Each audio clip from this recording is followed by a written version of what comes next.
Story 1. Am I the a-hole for laughing when I saw my newborn niece and she's black? Controversial title, I know, but listen. I, 21 male, have a brother, 32 male, who's married to my soon-to-be ex-SIL, 27 female. I'm Korean American, and my grandfather still has our family genealogy that dates back to our great-great-great-great-great-great-great-grandparents, all of whom were Korean. Meanwhile, my sister-in-law and her family that I've met are all white. I'm currently in college, so I wasn't home much. But of course, I took a trip back home when my brother said his wife was in labor. I got there after my niece was born, and when I arrived, my parents and their in-laws were outside the room. The situation was very tense. So my dumbass, trying to lighten the mood, barged into the room with a "Ta-da! Best uncle is here, where's my niece?" kind of entrance. My brother wasn't in the room like I expected him to, but then I saw a very beautiful baby who looked nothing like either my brother or his wife. Her skin was visibly darker, and her features were definitely not like those of a white or Asian baby. She didn't even look mixed, but she was adorable. I was stunned, flabbergasted, and so dumbfounded that I could only let out a laugh before apologizing and awkwardly excusing myself from the room. For the record, I wasn't laughing at the baby, but at the situation I realized after seeing her. I know genetic mutations exist, but that only crossed my mind after I managed to process the situation. They did a DNA test, and sure enough, the baby isn't my brother's. What followed was a huge series of dramatic events. My brother filled me in after everything settled down. She did cheat on him, but it was a drunken mistake, and she swore she used contraception.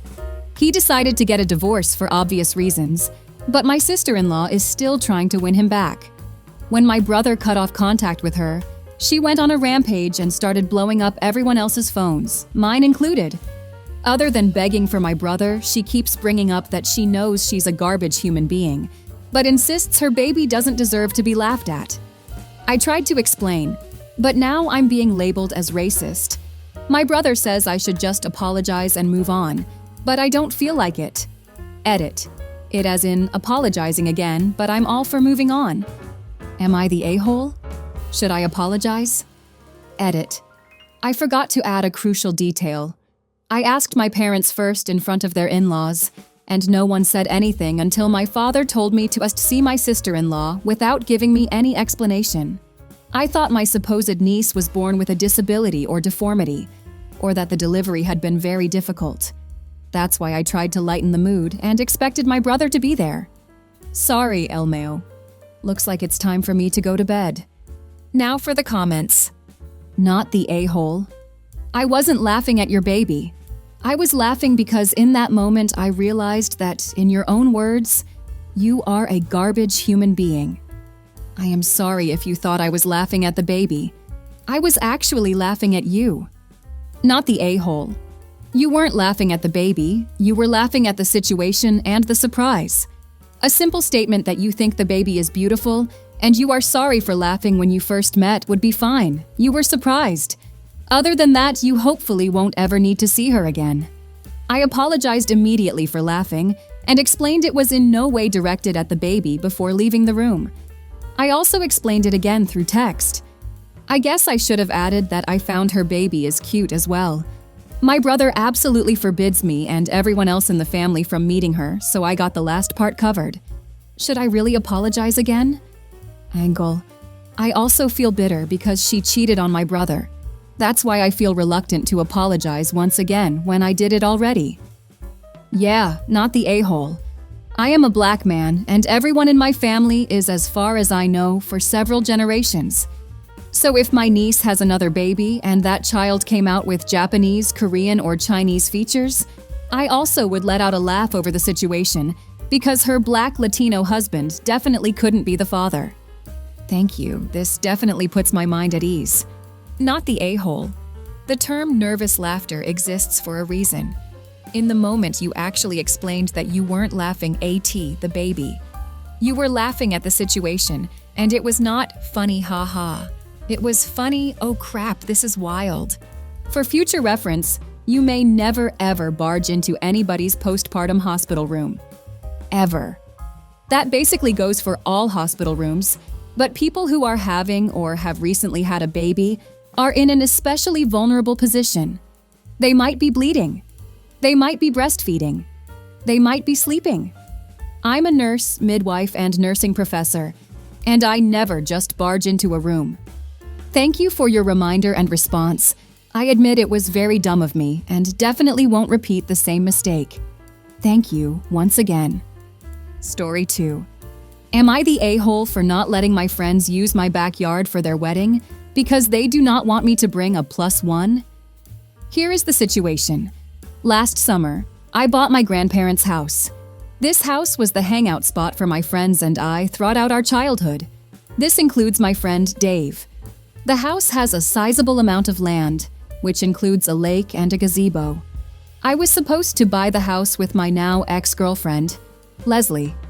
But going through the process of getting approved to buy, I found out that she has massive amounts of credit card and personal debt that she hid from me throughout our 4 years together.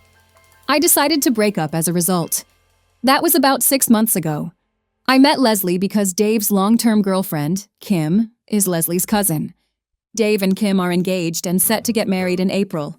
When I was buying the house, they asked if they could have the ceremony at the gazebo, which I agreed to do. In December, I started dating again. Leslie has not taken this well at all. She thinks we are going to get back together and has tried multiple times to make that happen. I have told her in no uncertain terms that isn't happening.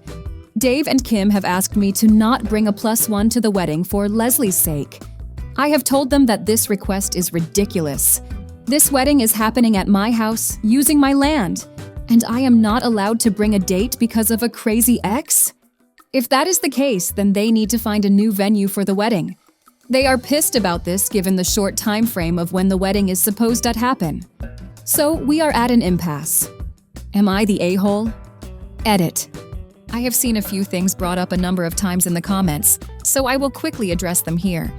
I am fully aware of the liability issues, which is why I purchased, and they reimbursed me for a special event insurance policy, which will provide 100% coverage for any damages, claims, injuries, etc., to any of the property or persons up to $2 million. It is one of the first things we did after I agreed to have the event in my home. The wedding will have a maximum, if every comes, of 75 guests, 5 catering staff, and 5 security staff. The house has hosted events twice this size, and logistically it has been fine. On the property are 2 cottages, one with 1 bathroom and the other with 2 bathrooms. The only portion of my house that will not be locked during the wedding is the finished basement. The basement has 2 bathrooms. Now for the comments. They want to tell you who you can have at your own home and think is fine. They're nuts. Pull an Uno reverse. Tell them Leslie isn't allowed on your property and watch their heads explode.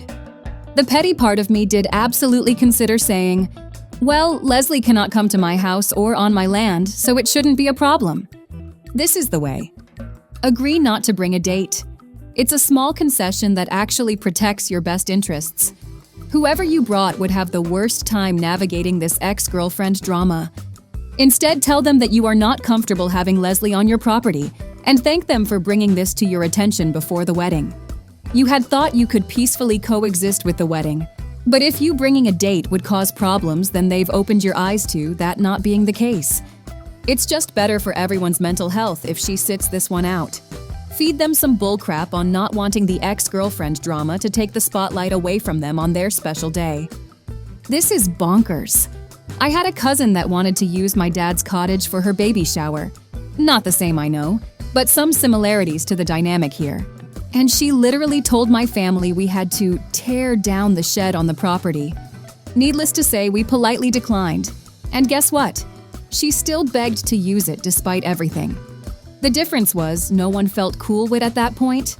So the kibosh was put on the whole thing. Not the a-hole. This is cookie behavior. Take care of your home. Oh, hell no.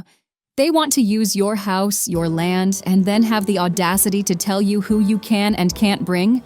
You're not some background extra in their event. You own the freaking place.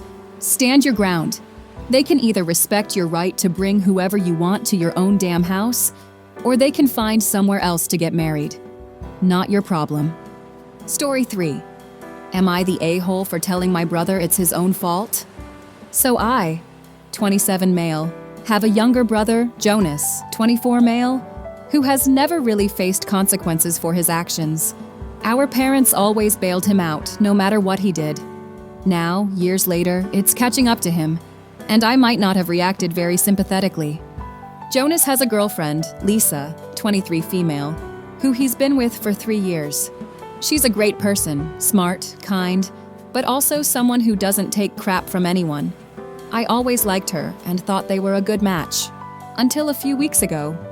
I had noticed before that Jonas wasn't always completely honest. He had a habit of twisting the truth to make himself look better, and sometimes he straight up lied. Nothing extreme, but little things. Calling in sick to work when he just wanted a lazy day, exaggerating stories to make himself the hero, or blaming others when he messed up. Then, 2 weeks ago, Lisa called me. She was clearly upset and asked me if I knew anything about Jonas borrowing money from people. I was confused because, as far as I knew, Jonas wasn't struggling financially. She told me he had asked her for 500 euros, saying he needed it for car repairs. That wasn't unusual. His car was old. But then she found out he had asked one of their mutual friends for money for the same reason. Lisa confronted him, and he got defensive, then admitted he had been gambling online. He had lost way more money than he could afford and was desperate to cover it up. She was furious, not just because of the money, but because he had lied to her repeatedly. When I saw Jonas a few days later, he was miserable. Lisa had broken up with him, and some of his friends had cut him off. He complained to me about how unfair it was, how Lisa overreacted, and how everyone was abandoning him over one mistake. That's when I lost my patience. I told him it wasn't just one mistake. It was years of lying, blaming others, and never taking responsibility. I said Lisa should leave him because she deserves better. And if his friends don't trust him anymore, that's his fault, not theirs. Jonas got really quiet and then just walked away. Later, my mom called me, furious. She said Jonas was devastated and that I should have been supportive instead of kicking him while he's down. She thinks I should apologize, but I don't see why. Now for the comments. Your mom raised a get-out-of-jail-free kid and is now shocked Pikachu face when life said, nah. You were just the reality check. Sounds like Jonas has been living in a get-out-of-jail-free card world, and now the game's over. I get why you'd be frustrated. He's reaping what he sowed, and someone's gotta tell him. You could have been gentler, but he's gotta learn sometime, right? Not the a-hole. You were just telling it like it is. Tough love is sometimes necessary for people to learn and grow. Maybe now your brother will start taking responsibility for his actions. And props to Lisa for not taking any crap from him. Tell mom that coddling brother and making excuses for him is why he behaves the way he is behaving. Tough love is hard on everyone, but brother has to live in an adult real world. Lying to everyone and gambling. Next is stealing and ending up in jail. Brother needed a wake-up call. Mom better wake up or she will be visiting brother through glass. Glad Lisa and his friends said, enough is enough. Grow the F up. No apologies needed. Not the a-hole. You gave him a reality check he needed a long time ago. Tell your mom to pay his gambling debts if she's so concerned. He's not down, he's just facing the consequences of his actions. But this is foreign for him because he's never had to before. Not the a-hole. Of course, that's what your mother did. This is a perpetuating cycle. Your parents coddle Jonas. Jonas believes he is a victim deserving of coddling. Someone gives Jonas a dose of reality. Mommy coddles Jonas. Rinse and repeat. You were right, and Jonas needs to cut the umbilical cord. Thank you for listening. If you like the video, consider like and subscribe. If you want more stories like these, turn on your notification to receive the latest stories.